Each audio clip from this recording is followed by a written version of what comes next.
नमस्कार जी। नमस्कार। क्या नाम है जी आपका? मेरा नाम निरुपम निशा साहू, मैं छत्तीसगढ़ से हूँ, दुर्ग जिला से। संत रामपाल जी महाराज से नाम दीक्षा आपने कब ली? संत रामपाल जी महाराज से मैंने दीक्षा 12 फरवरी 2013 में ली है। संत रामपाल जी महाराज से नाम दीक्षा लेने से पहले क्या आप कोई भक्ति साधना भी करती थी? जी, मैं दुर्गा माँ की भक्ति करती थी, हनुमान जी की भी भक्ति करती थी और मैं 9-9 दिन उपवास करती थी भगत जी और सर जी।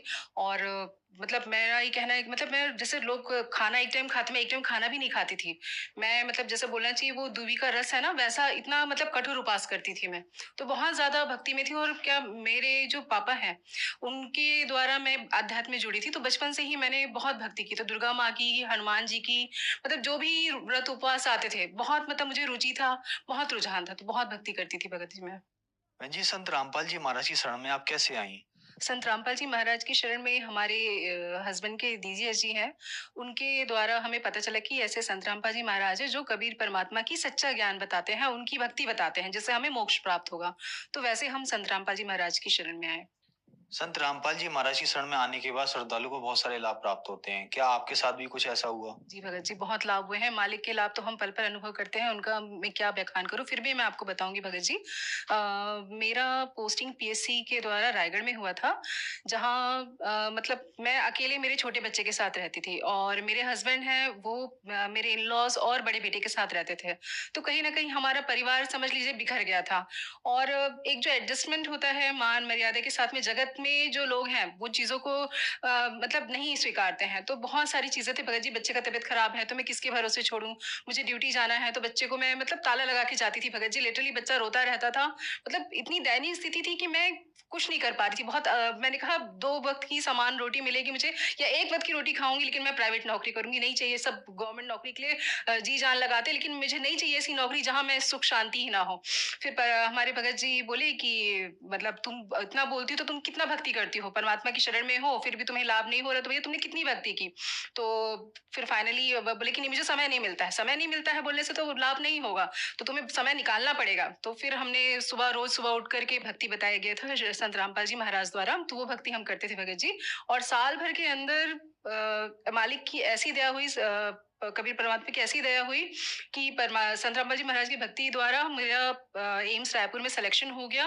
और वो भी सर जी प्रावीण्य सूची में, मतलब पहले नाम पे। मतलब मैं एक एवरेज स्टूडेंट हूँ, कहना चाहिए मैं बहुत गोल्ड मेडलिस्ट हूँ ऐसा नहीं, मतलब एक सामान्य एक एवरेज स्टूडेंट होकर के ऑल ओवर इंडिया में टॉप करना बोलने से मालिक की दया ही है भगत जी, और कुछ नहीं। इसके अलावा बहुत लाभ मिले भगत जी। मेरा छोटा बेटा मेरे साथ ही था, जैसे मैंने बताया आपको। तो उस समय गर्मी का मौसम था और ऐसा था कि कैसे भी हमें बस यहाँ से जाना है, ये था। तो सामान भी पूरी तरह से नहीं था और 1 महीना बच्चा जैसे बोला जाए सर जी कि 1-2 दिन के लूज़ मोशन में बच्चे की क्या हालत होती है, मतलब बड़े की हालत खराब होती है, तो एक बच्चा है, तो उसे 102, 103 डिग्री टेम्परेचर, लूज़ मोशन, मतलब बहुत पस्त हो गया था बच्चा। आए दिन मेरे को हॉस्पिटल ले जाना पड़ रहा है। मतलब कहना चाहिए कि मैं बहुत डर गई थी। मतलब रोज़ मैं भगत जी को अपने हस्बैंड को फ़ोन कर रही हूँ, बोली कि यार क्या करें, क्या करें? जैसा ही परमात्मा ने दया रखी थी और 1 महीने तक मेरे बच्चे को तकलीफ थी, लेकिन वो बच्चा आज बहुत स्वस्थ है। कोई शिकन तक नहीं है उस बच्चे के इस पे। संत रामपाल जी महाराज के पास सच्ची भक्ति है, जो कि और गुरु नहीं बता पाते हैं। ऐसी भक्ति संत रामपाल जी महाराज जी जो भक्ति बताते हैं, उसमें हमारे पाप कर्म भी नष्ट होते हैं। बाकी गुरुओं का कहना है कि आप कितनी भी, मतलब आपके पुराने कर्म है जिसके कष्ट आप भोग रहे हो, लेकिन संत रामपाल जी महाराज जी जो हमें भक्ति बताते हैं, उसमें हमारे पाप कर्म भी नष्ट हो जाते हैं, जिससे हमें जो दुख आता तो है, लेकिन वो पल भर में नष्ट हो जाता है। बहन जी, आप रायपुर एम्स में डॉक्टर हो और जो दर्शक आज आपको देख रहे हैं टीवी पर, उनके लिए आप क्या कहना चाहेंगी? उत्तर दक्षिण पूरब पश्चिम फिरता दाने दाने नु, सर्व कला सदगुरु साहिब की हरि आए हरियाणे नु।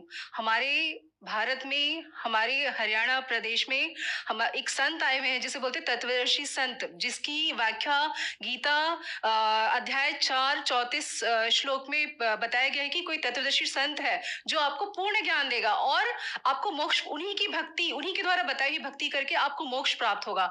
तो जिसके बारे में संत रामपाल जी महाराज सबको बता रहे हैं और जिस पर आज पहले तो कोई विश्वास नहीं करता। आज उनके कई सारे जो शिष्य हैं वो उनकी शरण में आए हैं।